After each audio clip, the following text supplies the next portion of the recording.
Olá, boa noite para vocês, boa tarde.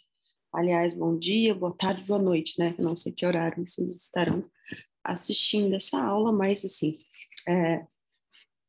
prazer de novo estar aqui com vocês para falar um pouco sobre o ensino de língua portuguesa para surdos como segunda língua.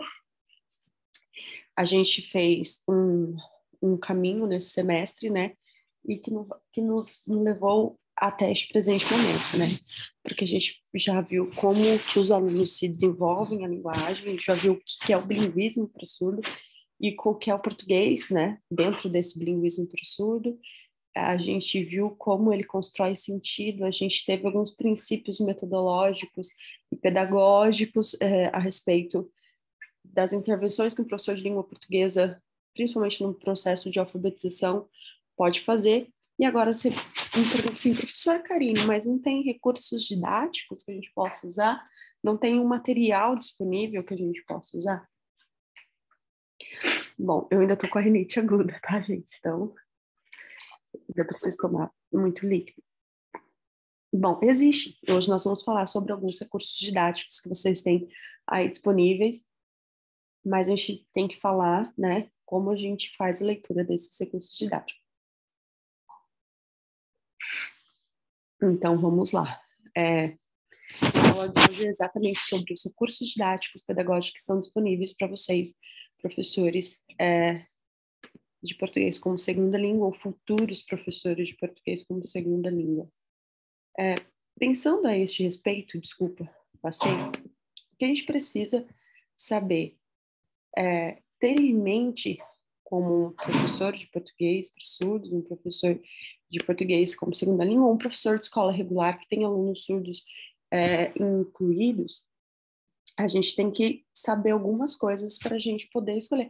Não adianta ter um material se eu não sei trabalhar com esse material. Não adianta ter recurso se eu não sei aplicar o recurso. Não vai me adiantar, né, ter tudo isso e não conhecer o contexto desse aluno e saber como extrair o melhor resultado desse material. Bom, então as bases teóricas que nos sustentam são muito importantes, porque a teoria que a gente aprendeu na disciplina, ao longo da disciplina, essas questões que eu falei para vocês no início, qual que é o contexto escolar do aluno, qual que é o contexto de desenvolvimento da linguagem dele, se ele é filho de pais surdos, se ele é filho de pais ouvintes, porque o desenvolvimento da linguagem, apesar de não estar entrelaçada, é concomitante ao desenvolvimento, a aprendizagem é concomitante, né, ao desenvolvimento da linguagem, então o atraso da linguagem vai influenciar de alguma forma, ter algum impacto na aprendizagem do aluno surdo. Vocês fizeram um trabalho sobre isso, né, respondendo umas perguntas no AVA. Qual que é o maior impacto do desenvolvimento, do atraso no desenvolvimento da linguagem para crianças surdas? Segundo a Sueli Fernandes, é justamente a aprendizagem. Então, tudo isso eu tenho que me contextualizar, saber quem é esse aluno, em que estágio, em que etapa, em que parte do processo de desenvolvimento da linguagem e de aprendizagem que esse aluno se encontra. A primeira coisa que eu preciso saber. E para isso que nós tivemos essas bases teóricas. E essas bases teóricas, saber onde buscar, que vão sustentar vocês, vão permitir, por exemplo, coisas que a gente já trabalhou aqui na disciplina, coisas que nós já trabalhamos na disciplina. Como que os alunos surdos desenvolvem a leitura e escrita, né? A gente sabe que o aluno surdo vai desenvolver a leitura e escrita por um processo baseado na visualidade e não na oralidade. E quando eu quero dizer visualidade, eu não estou dizendo apenas desenho, figura. Eu estou dizendo materialização de visual daquilo que é auditivo.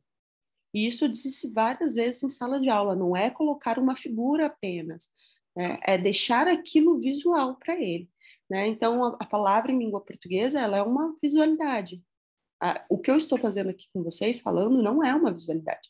Agora, eu materializo a minha aula quando eu transcrevo, por exemplo. É uma materialização visual. Então, óbvio que tem que estar compatível, né, com o desenvolvimento que o aluno tem.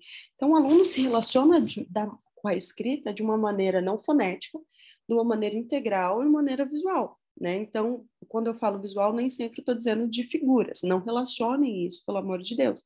Né? Até porque os surdos leem as palavras de maneira de imagem, é uma imagem para ele cada palavra, porque a gente faz essa separação, aprendizagem, a gente aprende a partir, inclusive, da silabação, mas o surdo não. Lembra que eu disse que a palavra para ele é um todo? Se é um todo, é como uma fotografia, como uma imagem. Então, eu quero que vocês entendam bem que quando eu falo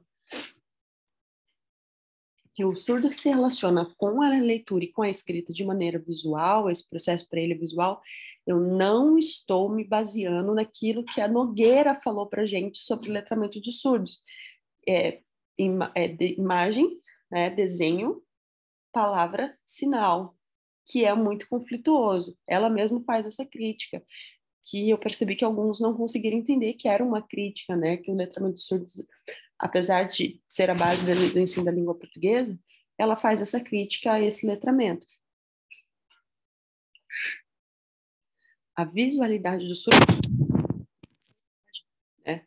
Então, como eu disse, é materializar aquilo que é auditivo, sonoro, para a visualidade, para aquilo que é visual.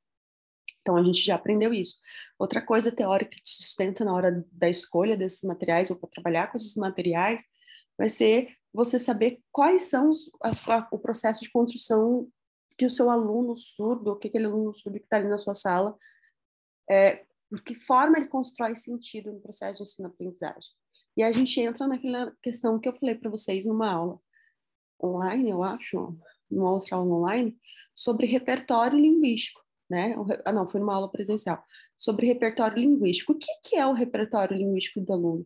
É tudo aquilo que ele usa para se comunicar e significar e negociar sentidos de aprendizagem. Então, às vezes, ele vai usar gestos que não são sinais, tá? A língua brasileira de sinais não tem gestos, ela tem signo, ela tem sinais. Como a língua portuguesa tem palavras, gestos não faz parte da língua de sinais, mas faz parte do repertório linguístico do aluno surdo e de qualquer aluno, e de qualquer pessoa. Né? Você quer ver como isso faz parte do seu repertório só para você ir para Ponta Porã tentar negociar alguma coisa com os paraguaios. Você começa imediatamente, né? Eu gosto de observar, gosto muito de ir, né, a Ponta Porã.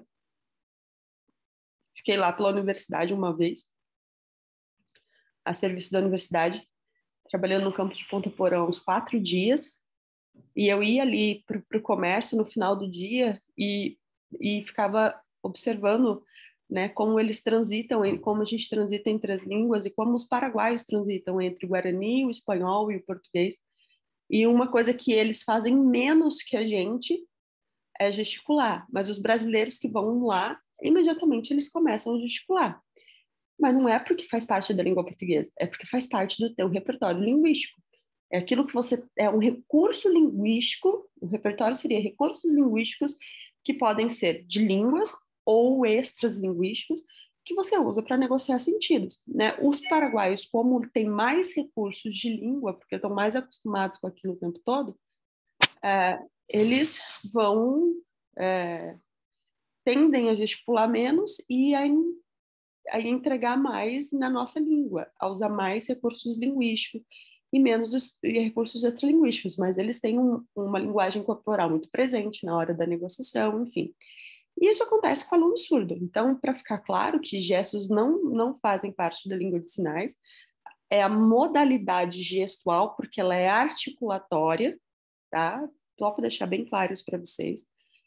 Mas faz parte do repertório de linguística do aluno, assim como faz parte do repertório do aluno o desenho, assim como faz parte do repertório do aluno a representação, e nem sempre vai ser ele que vai representar, ele pode pegar representações prontas para comunicar, então pega uma revista e tira da revista aquilo que ele quer falar, ele aponta para o livro palavras ou imagens que ele conheça, porque ele não vai saber escrever ou sinalizar aquilo. Enfim, conhecer qual é o repertório do aluno, e eu apresentei para vocês quais foram que a gente achou mais na educação infantil, que são expressões faciais, corporais. Eu tenho até o exemplo do aluno, contei a história do aluno que queria um livro específico, com uma colega específica que ia todos os dias para lá e nem eu nem as intérpretes conseguimos entender. o episódio da sala de leitura, eu falei sobre todo esse repertório linguístico do aluno para exemplificar o que era repertório linguístico para vocês, e que ele não sabia língua de sinais, ele não sabia língua portuguesa, mas ele comunicou, ele conseguiu chegar a uma comunicação. Nós entendemos que era um livro, que era uma fábula, que tinha alguém com uma capa, que tinha um castelo, e que era um livro que ele lia, e que ele lia com uma certa pessoa, né? E aí ele comunicou, mesmo sem ter língua de sinais, língua portuguesa. Ele comunicou com os gestos, né? Com os de mímicas. Ele comunicou com a expressão facial e corporal que ele tinha, e por vezes ele comunicou para a gente que não estava tudo bem quando ele abaixava a cabeça e dizia que não queria mais, que era o limite. E isso acontece muito em crianças nessa faixa etária da alfabetização que vocês vão trabalhar. Então, é importante que você conheça o repertório linguístico do aluno que está ali, porque não são todos os surdos que usam todos os recursos de repertório linguístico, né? E cada um usa o seu repertório linguístico de uma determinada forma, né? Para alguns faz mais sentido usar palavras soltas da escrita portuguesa, da escrita da língua portuguesa, porque ele acha que vai compreender, que as pessoas vão compreender melhor ele.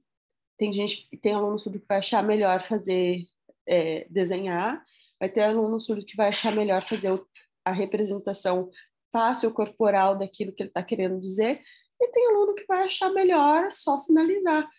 E isso tudo ele vai negociar e vai trazer para você, durante o ato comunicativo, no processo de ensino-aprendizagem, quando aquilo for necessário e ele achar que é preciso para se fazer compreender ou para compreender alguma coisa, né? Então, isso a gente chama de repertório linguístico na construção de sentidos. É a partir desses recursos todos que estão presentes que ele vai construir sentido. Mas sempre baseado na visualidade, porque ele não tem o sentido auditivo, tá? E aí visualidade não é sinônimo, mais uma vez, para ficar bem claro, de imagem, não é sinônimo de ilustração, não é sinônimo é visualidade, é tudo aquilo que pode deixar visual. O recurso de luz, por exemplo, luz de várias cores para indicar pressão ou som, né? Eu tenho um som mais agudo do vermelho, um som mais grave no azul, e eu faço essa adaptação com luzes azul e vermelho piscando para ele ver. Não é uma ilustração, mas é um recurso visual. Então, quando eu falo de recurso visual, sempre pautado na visualidade, né? Eu não estou dizendo propriamente de imagem. De imagem, não estou dizendo propriamente de ilustração, de figura, de foto. Estou falando da língua de sinais, porque ela é da visualidade, eu estou falando de ilustração, eu estou falando de adaptações visuais, eu estou falando de uma grama de questão que vem da visualidade, tá? Então, eles constroem sentidos a partir dos repertórios linguísticos que ele tem, repertório linguístico esse, né, que nem sempre vai ser o signo, nem sempre vai ser a língua, até porque na fase que vocês vão trabalhar, eles estão adquirindo essa língua, né? Estão em processo de aquisição do que eu chamo de contínuo bilíngue, porque é uma continuidade de aprendizagem de línguas, né? Tanto da língua de sinais quanto da língua portuguesa. Então, ele está numa etapa muito inicial, e numa etapa muito inicial eu não consigo trabalhar unicamente com línguas, até porque o registro escrito, que é a modalidade da língua portuguesa para surdo é escrita e nunca oral auditiva, você nunca vai trabalhar com o surdo. E eu disse isso na primeira sala, na primeira aula, a gente precisa diferenciar os públicos. Tem perda auditiva profunda, ele não é surdo. Ele só é surdo pela legislação brasileira se ele usar a língua brasileira de sinais. E é para este público que nós vamos discutir essa disciplina. Apesar desta professora respeitar, né, a condição de surdez dos deficientes auditivos, que usam a leitura labial, isso é unicamente para deficientes auditivos. Você não pode usar esse recurso com surdo, porque isso não... Leitura ortofacial, apesar de ser um dos recursos presente no repertório linguístico de alguns alunos, ele não é o representativo da visualidade, ele está pautado em som. E talvez nesta fase de desenvolvimento, não seja interessante, né? Porque não é o foco, eu preciso me fazer comunicar. Eu posso usar a oralidade, e às vezes eles vão usar a oralidade como uma representação visual, então eu quero comunicar que foi alguém, algum ouvinte que me falou, então ele vai fazer para mim. Ele usou, tá vendo? Para comunicar que era alguém que estava falando com a boca, era um ouvinte, não estava sinalizando. Mas ele não disse exatamente nada. Isso, para mim, é uma representação muito mais expressiva, né? Corpo facial, do que o uso da leitura ortofacial, que é de deficientes auditivos. Então, que também tem um repertório linguístico muito vasto, os deficientes auditivos. Mas esta disciplina é para surdos, sinalizantes. A gente discute coisas pautadas em surdos que vão usar a língua de sinais, tá? Outro ponto de discussão que vocês já tiveram, a base teórica que vocês já tiveram aí até agora foi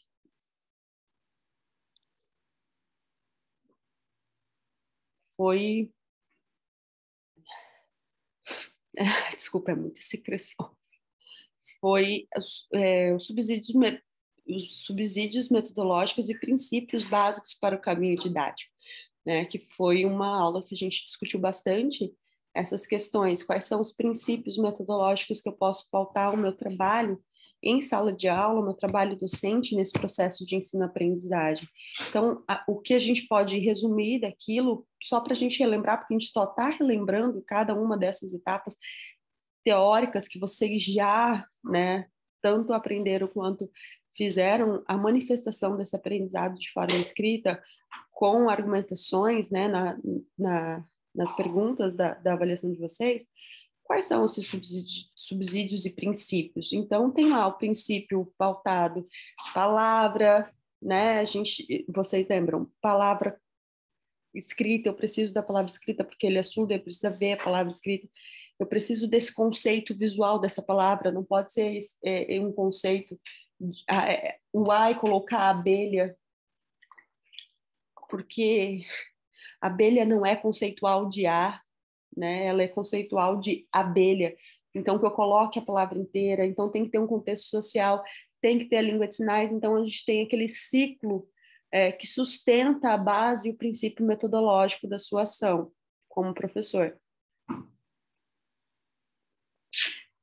Mas o mais importante é que você conheça esse aluno, qual é a forma de manifestação, como ele constrói o sentido, a partir de que recursos ele se constrói sentidos, e aí você consiga usar esse repertório, explorar para que ele avance numa etapa de aquisição de segunda língua, que eu não gosto da palavra aquisição, mas assim, de aquisição de segunda língua, eu entendo quando vocês falam aquisição, ou de avanço nessa etapa bilíngue, para ser bilíngue, para aprender língua de sinais e para aprender língua portuguesa.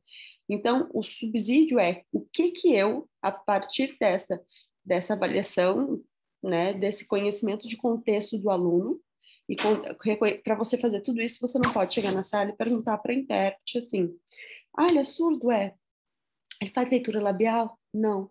E acabou por aí. Assim, você não conhece o aluno. Você só conhece o aluno se você fizer intervenções pontuais e trabalhar junto aquele aluno. Você vai saber, a partir dali, qual é todo esse contexto e uma conversa e uma investigação profunda de quem são esses pais sinalizam, ele vai chegar em casa, vai sinalizar, não vai sinalizar, não vai ter ninguém que ajude ele na tarefa, por exemplo, porque vou passar tarefinhas para casa, não vai ter ninguém que ajude ele na tarefa de casa em língua de sinais, então talvez eu não possa passar uma tarefa para ele fazer em casa, enfim, saber todo esse contexto, saber como ele se comunica, tentar comunicar com ele a forma que você, mas eu não sei língua de sinais. O aluno também não, ele está em fase de desenvolvimento da linguagem, nos anos iniciais do ensino fundamental. Essa desculpa não dá mais para usar. De qualquer forma, você tem um intérprete ali para falar, vamos tentar?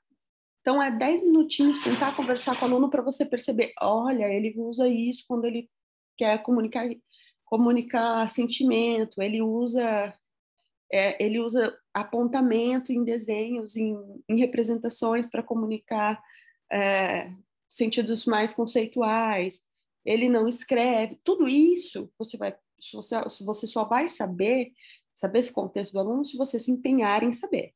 E aí, a partir daí, esse material que será o seu subsídio teórico, porque daí você vai respeitar a forma como o aluno constrói sentidos.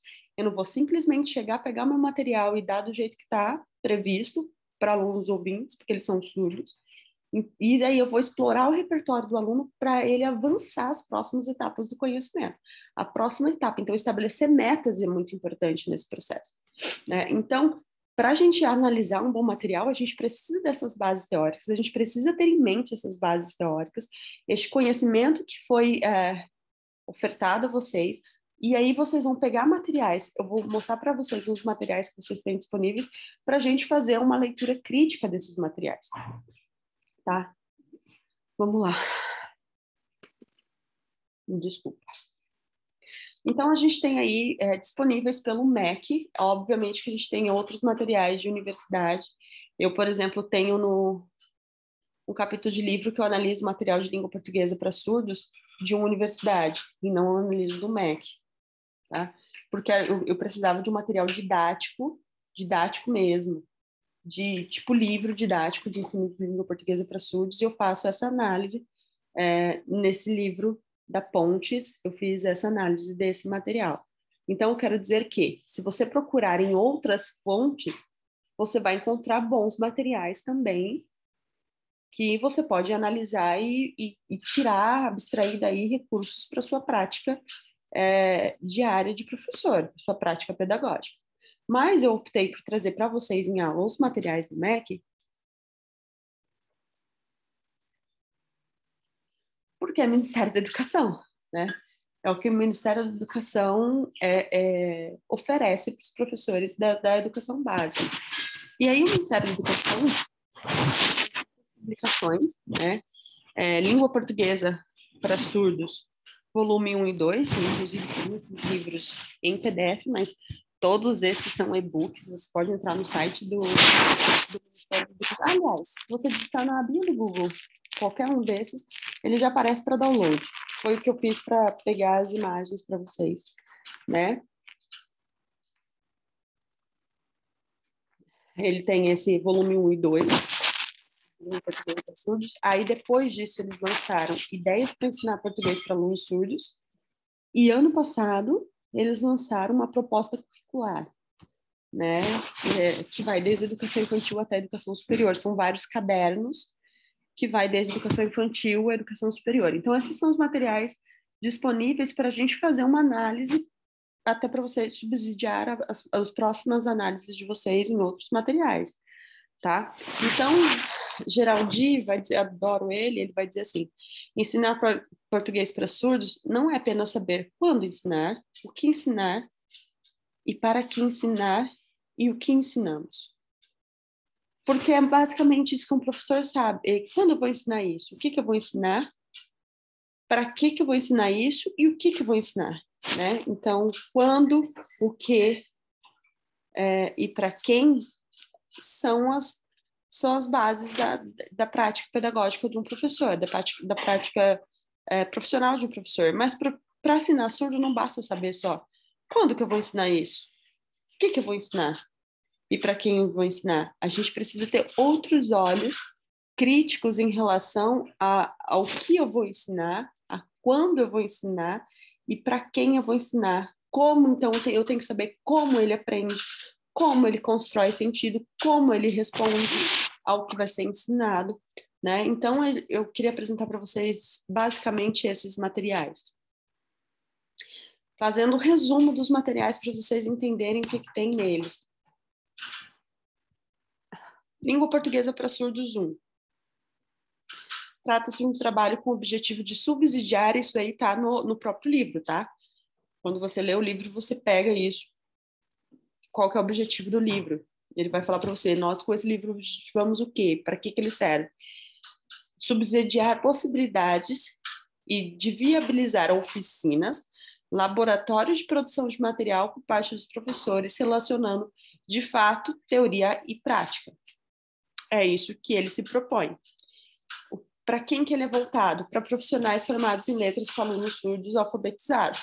Então, ele já elimina vocês. Então, o material que o MEC propõe para ensino de língua portuguesa, o primeiro, porque esse foi o primeiro material que saiu, acho que é de 2004, esse material, 2005, não vou me...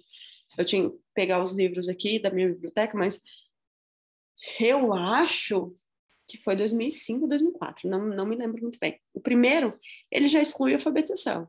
Então, a gente não sabe como o surdo chegou até ali. Mas já que ele chegou até ali, vamos viabilizar possibilidades de oficinas, e não é para aula regular, entende?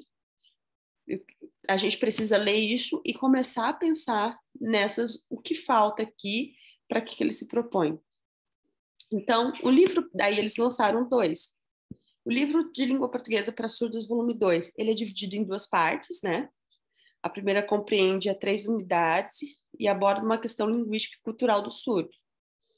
A segunda parte consiste em oficinas temáticas e projetos educacionais voltados para o ensino de língua portuguesa. Então, quando ele fala, aborda a situação linguística, ele vai te dar conceitos linguísticos mesmo, da área de letras.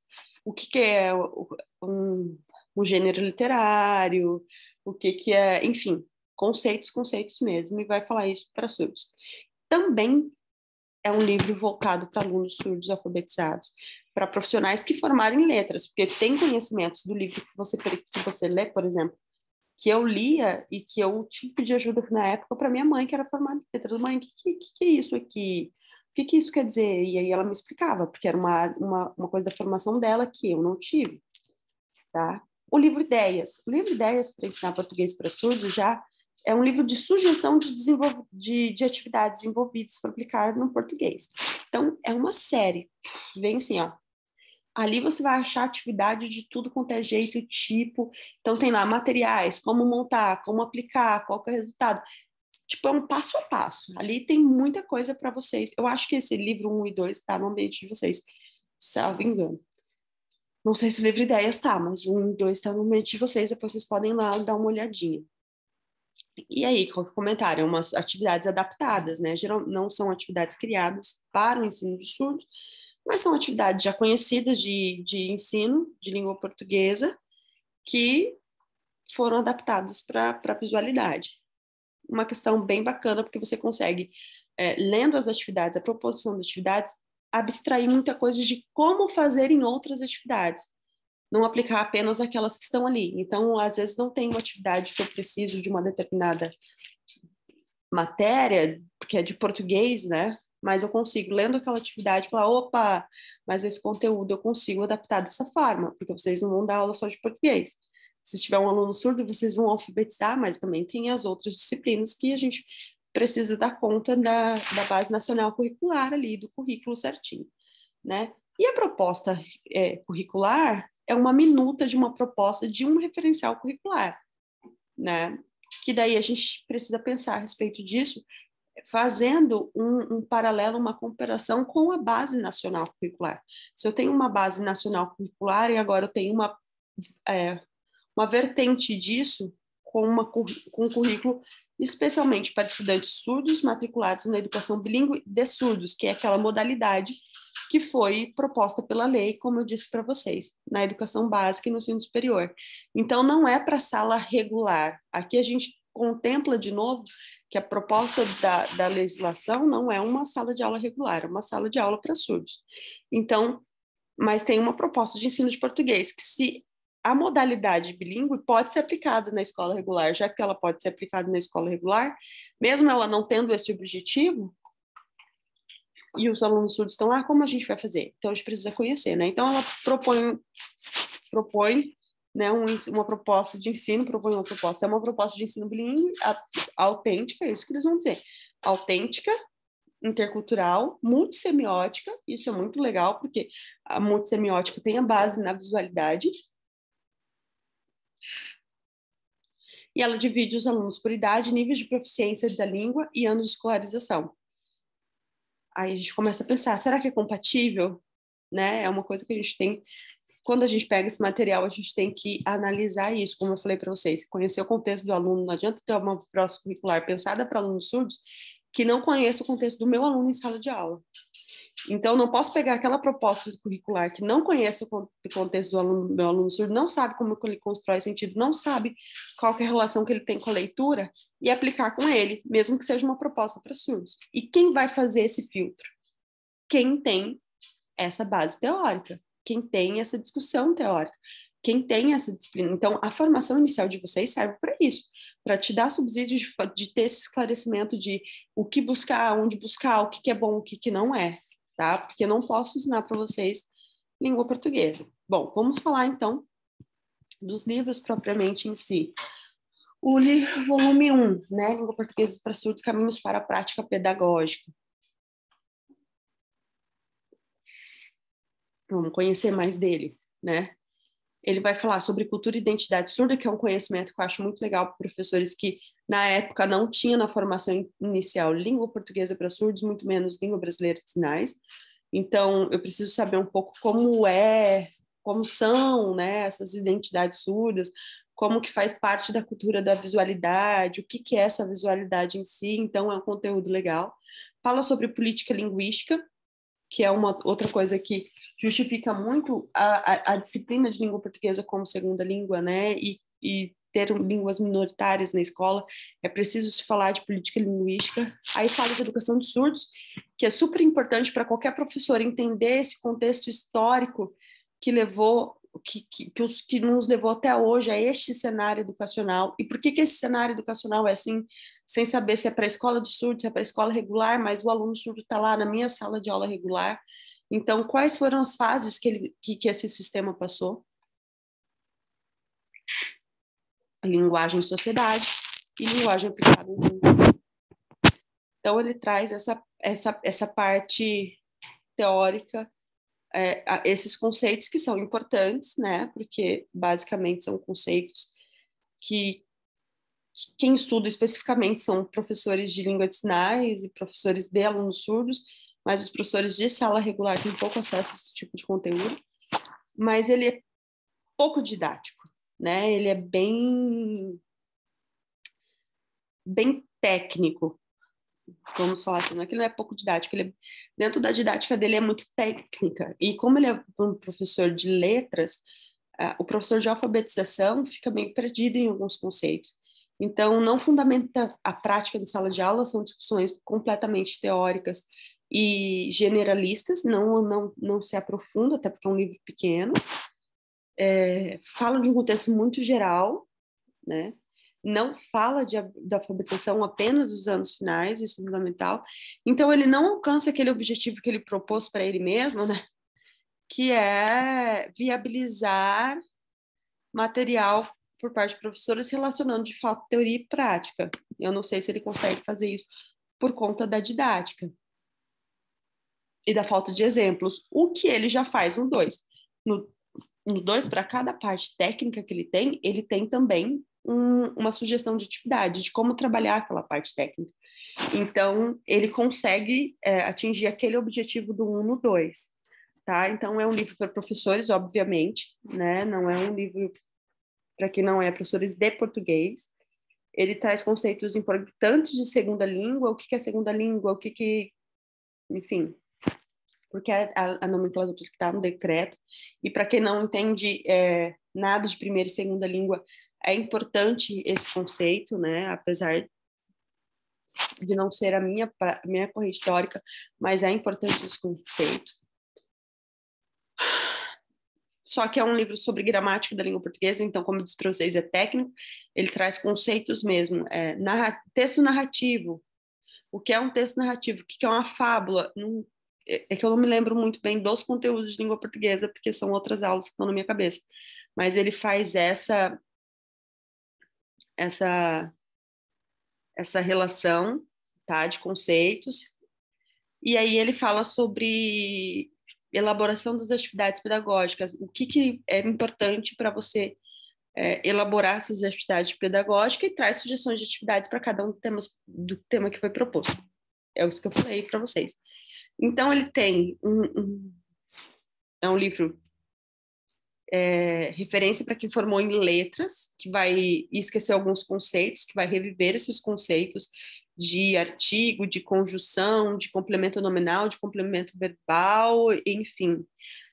Ele fala muito de um aluno alfabetizado que já domina muito bem o português. Se você pega atividade ali para fazer, você fala, só um aluno surdo muito alfabetizado vai conseguir, mesmo que essa atividade seja adaptada, porque o surdo sempre vai precisar de uma adaptação, porque a língua portuguesa para ele sempre vai ser a segunda língua, e ele sempre vai ser visual e nunca auditivo, ele sempre vai precisar de uma adaptação, mesmo se ele for fluente na língua portuguesa, né? Mas você vê que já é um estágio, uma etapa do contínuo bilíngue que ele já venceu muitas outras, ele já sabe muitos conceitos de palavras até chegar ali nas atividades que o livro propõe. Então, é uma atividade muito para séries finais, e não tem algumas recomendações para o professor, tipo, aplica essa atividade se ele tiver um livro linguístico, depois qual que é a intervenção que você pode fazer a partir dessa atividade, se ele errar, como que você trabalha, não, tem ali o conceito, atividade, ponto, vamos passar para o próximo conceito.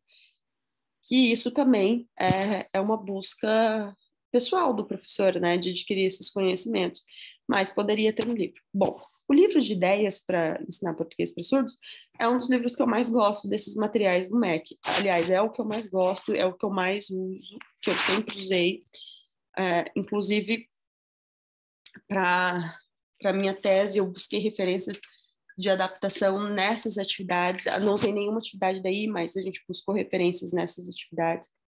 Ele é conceitual, mas ele é prático, porque ele traz as atividades práticas. Aí ele vai falar de desenvolvimento da linguagem, que ele chama de aquisição de línguas para os surdos, mas ele fala sobre o desenvolvimento da linguagem.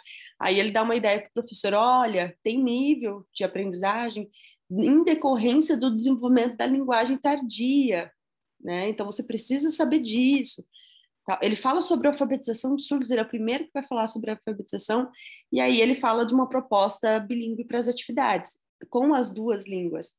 Nem sempre a atividade precisa ser bilíngue, nem sempre a atividade precisa ter língua portuguesa e a língua de sinais, ela precisa ser mediada pela língua de sinais.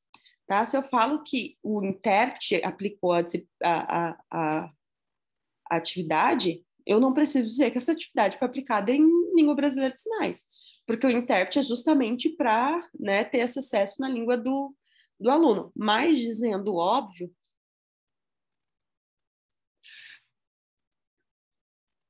essa mediação pode acontecer, mas a atividade que ele está ali na mão nem necessariamente precisa ter a língua de sinais, apesar de que, como ele está fazendo o desenvolvimento das duas línguas, isso vai estar muito presente nas séries iniciais do ensino fundamental.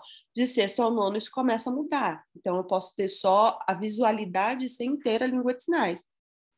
Lembrando que é todo um conceito de repertório, todo um conceito de visualidade. Né? Então, eu tenho que, apesar dele estar numa percepção linguística muito tradicional, porque ele ainda fala sobre estágios de interlíngua, quando o surdo não está nem nessa língua, nem naquela, ele está entre as línguas. Então, ele vai vir a ser um usuário de língua portuguesa, e eu não gosto muito dessa terminação. É uma linguística muito tradicional, então é bem rígida. Alguns recursos de elaboração das atividades são bem complexos, não são uma coisa que você vai ter acessível, por exemplo, a maioria do público atendido pelo MEC são escolas públicas, que não tem aquela quantidade de recursos, né? E aí ele tem alguma incompatibilidade de algumas propostas com nível de ensino daquela própria atividade. Então, é uma atividade um pouco mais complexa, mas ele te leva a pensar em como eu posso fazer essas adaptações de atividades, tá? Então, aí a gente tem que eu não vou falar porque a gente vai fazer um trabalho sobre ela, de análise dela, é o trabalho de sala, a proposta curricular, tá? A gente vai estudar a proposta curricular mais a fundo e eu vou fazer um trabalho sobre ela. Então, vamos lá. As atividades de leitura. O que eu preciso saber se eu vou pegar essas atividades adaptadas de leitura? O que eu preciso ter em mente? Qual é o conhecimento que o aluno tem sobre essa temática? Voltando naquele contexto de conhecer e avaliar o contexto do aluno. Então, eu já sei o contexto do aluno. Aí eu vou pegar uma atividade elaborar. Eu sou professora de língua portuguesa no processo de alfabetização, né? Eu vou ensinar ele a língua portuguesa inicial, e aí eu tenho ali uma atividade de leitura, né? Lembrando que a escrita, ela vem depois, ela procede à leitura, né? No caso do aluno surdo. Então, ele precisa ter muito contato visual com a língua escrita, que é a leitura, muito, muito, muito, muito, muito, para ele conseguir entender como funciona aquela palavra, como ela é escrita, para ela poder representar essa palavra. Então, para ele não é concomitante, né? A gente já falou disso também na aula de princípio metodológico. Mas, vamos voltar aqui. Então, eu tenho uma atividade. O intérprete me traz lá no PEI uma atividade. Eu pego esse livro, vou ver uma atividade. Aí eu pego a minha aula, o meu planejamento e falo: qual é o conhecimento que o aluno tem sobre esse texto? É uma atividade de leitura, então é um texto. Seja ele uma história em quadrinho. Não é porque é uma história em quadrinho que está tudo bem. Mas é uma história em quadrinho que vai falar, por exemplo, de, sei lá, doenças sexualmente transmissíveis para uma criança. Não sei, tá? Então eu tenho que ver qual que é o tema do texto e como que eu vou trabalhar esse tema. Então eu tenho lá. E qual que é o conhecimento que o aluno tem sobre isso? Mesmo assim, por exemplo, trabalhar o gibi do Chico Bento, que é uma linguagem não coloquial e não formal. Será que o aluno consegue diferenciar? Porque na escrita vai estar o C, pro C, né? Será que ele consegue diferenciar qual que é o assunto que ele tem sobre como as pessoas falam, se ele nem entende a fala ainda, né? Enfim, como esse conhecimento pode ser explorado em sala de aula antes de ser apresentado pelo texto em si? Sempre. Eu vou dar uma atividade de leitura, seja ela toda ilustrada conceitualmente, não só ilustração por ilustração, são conceituadas visualmente. Eu estava até falando da Turma da Mônica, que eu acho engraçado que quando eu assisto com os meus filhos o Turma da Mônica, parece que a voz da Mônica, quando eu lia, quando era criança, era aquela mesma. Como que eles conseguiram, né, chegar na voz da Mônica? Porque eu tenho recurso auditivo, né? Então isso me é presente quando eu ouço eles falando. Bom, mas vamos voltar aqui. Eu vou trabalhar um texto de gibi, eu vou trabalhar um texto, sei lá, um livro, e que a ilustração não é, tipo, vou falar sobre dimensão e é uma esfera toda só para dar aquele conceito de dimensão, assim, que uma criança de primeiro ou quinto não vai entender, que aquilo é dimensão, não é conceitual, é apenas uma ilustração. Vamos falar de ilustração conceitual. É aquilo, o lobo mau, a figura do lobo mau. Ele olhando as figuras, ele consegue entender basicamente a história, né? O filme Pets tem isso, dos cachorros conversando com o livro. Assim, obviamente eles não estão lendo, mas eles estão vendo as ilustrações e ele fala: uai, ele vai comer a vovozinha, o lobo, não sei o quê. E eles conseguem, e aquilo é uma representação de um texto visual conceitual. Enfim, mesmo este texto, como que eu vou explorar esse texto na sala de aula para conseguir o meu objetivo? Ou sem pular uma etapa? Todo texto de leitura, a leitura para o aluno surdo não é uma independência nessa fase inicial. Eu não tenho aulas de leitura em que ele vai escolher um livrinho, levar para casa, vai ler com o pai e voltar. O pai não vai ler, porque o pai não sabe língua de sinais, né? A maioria deles não sabe. Então, é uma atividade de dependência. Eu preciso explorar este texto com ele para que ele possa ter um conhecimento prévio para ler. Se ele não tivesse conhecimento prévio, não dá. Então, é outra coisa que você precisa pensar. Quais as motivações do aluno para ler esse texto? Tem. Tem motivação. É o que eu falei de contexto social na aula de princípio metodológico. Se não tiver um contexto social, lembrando que a língua portuguesa para o surdo vai ser sempre instrumental. Lembrando que é uma criança em fase de aquisição de língua, gente. Uma criança pequena. Então, precisa ter contexto social para ela. Para ter motivação, né? Quais as palavras fundamentais para esse texto, para ele compreender esse texto? Então, vou trabalhar essas palavras. para ele conseguir reconhecer? Quais os elementos linguísticos que podem favorecer a compreensão desse texto? Ou quais os elementos extralinguísticos na construção de sentidos que vão favorecer a compreensão desse texto? São coisas que o professor, você, professor, precisa pensar quando você planeja uma atividade de leitura. Quadro de escrita. O que a gente, professor, precisa pensar nessa atividade de escrita? O aluno faz registro alfabético? Se ele não faz, qual é o tipo de registro que ele faz? Né? Então, eu vou elaborar minha atividade de escrita, eu vou pensar sobre isso, né? Como trabalhar o conceito da palavra em sala, explorando todos os recursos do aluno, todos. Então, não é só levar a palavra ou a imagem conceitual, às vezes ele vai precisar de outros recursos, a língua de sinais está ali com o intérprete, mas, enfim, quais os recursos que eu vou trazer para ele complementar o sentido daquela palavra? Ele precisa de outros recursos? Qual a motivação desse aluno para escrever, né? O que eu tenho trabalhado de motivação para ele escrever? Quais as palavras eu devo disponibilizar? Ficou errado, disponibilizar e quantas? Lembrando que se eu relaciono essas atividades, leitura e escrita, essa atividade de escrita tem que ser bem depois da leitura, bem trabalhada. E aí, se eu pensei na quais são as palavras-chave, eu posso trabalhar essas palavras aqui na escrita. Vou trabalhar só com essas palavras. Talvez os alunos ouvintes vão trabalhar com uma releitura da história, contação da história, enfim, escrever uma história para você. E ele pode trabalhar com o aprendizado daquelas palavras, do conceito daquelas palavras. Não sei. É você que tem que pensar a respeito disso, porque é você que vai conhecer aquele aluno específico que está ali, aquele intérprete específico que está na sua sala de aula, que é super importante o trabalho colaborativo com o intérprete, né? Então, quais os recursos não linguísticos que podem favorecer a escrita desse aluno? Vou deixar, por exemplo, ele fazer um vídeo de vez em quando, ou antes de fazer essa atividade escrita sobre essas palavras, ou depois. Ele faz atividade e faz o vídeo. Qual é o recurso? Aliás, o recurso, se for um vídeo em Libras, é um recurso linguístico. Né?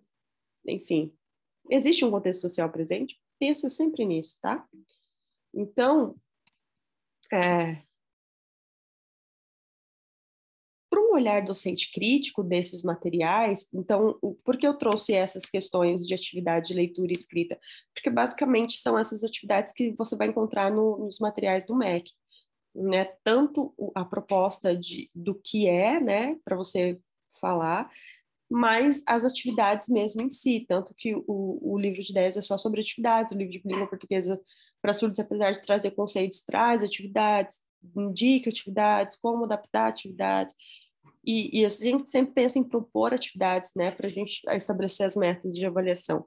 Então, quando eu vou pensar na formulação dessas atividades, consequentemente, eu estou pensando em como eu vou trabalhar essas questões em sala de aula como conteúdo, tá? Então, quando eu pego esse material para pesquisar essas atividades, para trabalhar o meu conteúdo em sala de aula, eu preciso ter um olhar crítico sobre esse material. Primeiro, com essa carga teórica que vocês têm da disciplina, né, do que a gente discutiu aqui, aí você vai pensar a coerência e adequação da abordagem teórica metodológica, tá certo? Tem coerência? Eu consigo aplicar essa disciplina para isso que eles estão falando, essa atividade que eles estão falando, porque vai me fazer uma atividade de alfabetização com crianças que não sabem a sequência do alfabeto de língua portuguesa, ou faz uma atividade silabada, enfim, tem essa adequação? Adequação da estrutura, os recursos linguísticos estão presentes ou é só mais uma atividade de língua portuguesa por língua portuguesa colocando alguns desenhos? Tem aluno que acha que pega a gente nisso, só coloca, eu colocaria mais um desenho assim, inclusive na atividade da prova, é uma atividade que eu gostei bastante porque ela tinha legenda visual, ela não tinha só os conceitos, não tinha só a língua de sinais, ela tinha um português escrito, mas ela tinha uma legenda de azul e vermelho, que eu acho que quase ninguém destacou, né? Que é uma legenda visual, né? Então, ela relacionava aquilo que que o aluno precisava saber, por exemplo, as partes que são mais difíceis, que não se encontram em língua de sinais, na tradução em azul, onde ela tinha que colocar, ela tinha uma legenda em azul. E eu achava, é uma legenda visual, uma pista visual muito importante, porque para o aluno surdo não é importante só ter ali o sinal, ele precisa da visualidade, eu vou repetir isso para vocês essa aula toda, ele precisa extrapolar a visualidade. Então, a pista visual, a legenda visual é um recurso muito legal e que naquela atividade ela usou de uma maneira muito bacana, né? Então, são recursos linguísticos e recursos extralinguísticos que estavam presentes na atividade, que você via a atividade como uma atividade completa. A adequação com a temática, com o objetivo da aula que foi proposta, ou do conteúdo que foi proposto pelo livro, ou pela aquela atividade do livro, o que você vai procurar. Outros critérios, esses são os critérios gerais que você precisa olhar. Outros critérios específicos é perceber, por exemplo, a qualidade do texto e a exploração dos recursos do aluno. Esse texto permite eu negociar o repertório do aluno, ou é um texto técnico, sem que me permita essa relação, né? Então, a adequação do contexto ao nível linguístico do aluno, você vai precisar olhar isso bem, não só a qualidade do texto, porque às vezes pode ser um texto pequenininho, mas me coloca um texto de...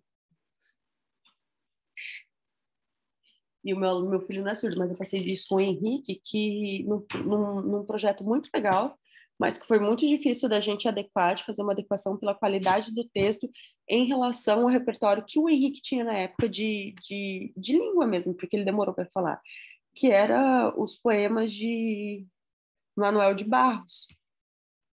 Sem contexto social, não tinha contexto social presente, não tinha compatibilidade da educação do nível linguístico do aluno, não me permitia extrapolar muito o repertório linguístico, porque era um texto de rima.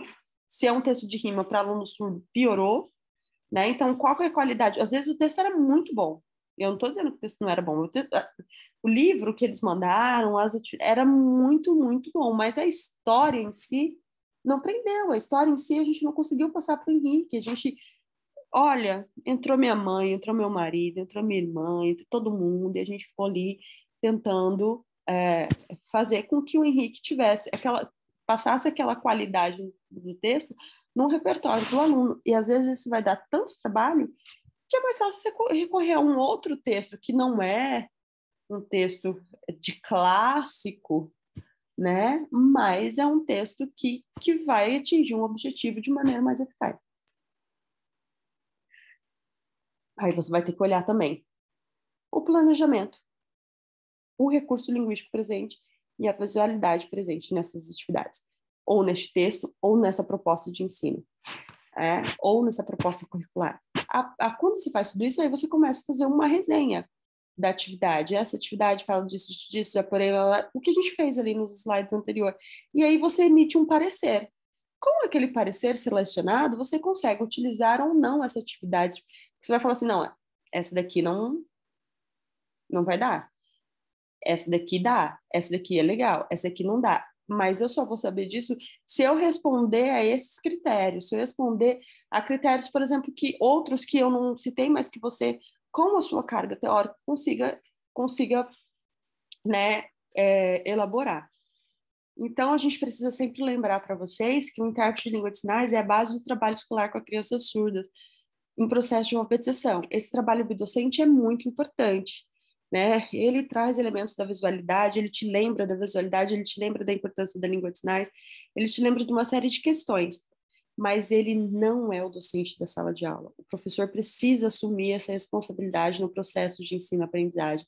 É você que tem que saber como seu aluno constrói sentido. O intérprete sabe. Sabe por quê? Porque ele está ali o tempo todo. Mas será que você sabe? É muito fácil falar assim, não, agora com essa intérprete é muito bom, mas você não faz uma intervenção, você não, minimamente, quando faz, ainda faz para o errado, né? Não tem esse diálogo próximo, você precisa assumir essa responsabilidade, porque se ficar a cargo do intérprete, além de o intérprete assumir uma função docente que ele não vai conseguir, no final, estabelecer, porque não tem diário, ele não avalia, ele não aprova e ele não reprova, ele vai se sentir frustrado. Então, o trabalho bidocente, duas docências, precisa ter o outro, não pode ter só um, tá? Bom, aí eu deixo para vocês um pensamento que é muito importante para a gente refletir, para a gente, que também vai ser o link para a próxima aula. O ensino bilíngue para surdos é essencialmente visual das línguas envolvidas, não só da língua de sinais, porque a língua de sinais ela já é visual. Então, eu tenho que tornar o português o mais visual possível. E se comporta com aspectos fundamentais. A concepção do professor, quais são os aspectos fundamentais? A concepção do professor em relação ao aluno. O que você pensa desse aluno surdo? Sua disponibilidade didático-pedagógica em fazer a diferença. Não adianta a minha disciplina se você não... Enfim, se você não parar para refletir, se você não parar nem para me escutar, não vai adiantar, né? Não vai adiantar. Depende de você. O subsídio da formação inicial do professor, e isso eu tenho minha consciência limpa de que eu estou fazendo da melhor forma possível para vocês, né? Tentando compatibilizar todo o conhecimento que eu adquiri durante tantos anos, teórico, de uma forma mais prática, de exemplo para vocês. Eu estou tentando deixar uma formação inicial de vocês dialógica e profunda, né? Porque também não é porque língua portuguesa para surdos que precisa ser superficial e fácil, porque não é, também, não é, né? E um trabalho didático conjunto com o intérprete educacional. Então, esses são os aspectos fundamentais do ensino bilíngue para surdos de escola regular, tá? Sem perder de vista que ele sempre deve respeitar o desenvolvimento da linguagem do aluno, suas formas de manifestação e de registro, e o processo de etapas a serem vencidas, mediadas sempre pela língua de sinais. Então, estabelecer metas e etapas para este processo ser vencido e a gente vê um resultado. O material didático que você irá analisar ao longo da sua vida profissional, você aí, né, deve em seus textos impressos e em suportes visuais contemplar o ensino-aprendizagem das duas línguas. Se tiver só imagem, só língua de sinais, não é português. Se tiver só português, um texto assim como está esse slide, não é duas línguas. Isso aqui não é um slide bilíngue, é um slide para aluno ouvinte, né? Não é um slide bilíngue, né? Então, né? Você tem que contemplar esse ensino-aprendizado em duas línguas, sempre em duas línguas. A língua brasileira de sinais em todas as suas formas de representação, articulada, e a língua escrita, de sinais escrita. Então, eu posso ter representação ali da língua de sinais, através de desenhos, enfim, dos sinais desenhados, impressos, e do português, né, na sua representação escrita. A língua de sinais nas suas várias formas e o português na forma escrita, sem perder de vista os aspectos fundamentais que nós falamos no início. Sua disponibilidade de fazer diferença, sua formação inicial e o trabalho em conjunto com o intérprete educacional. Valeu, gente. Até a próxima aula. Muito obrigada.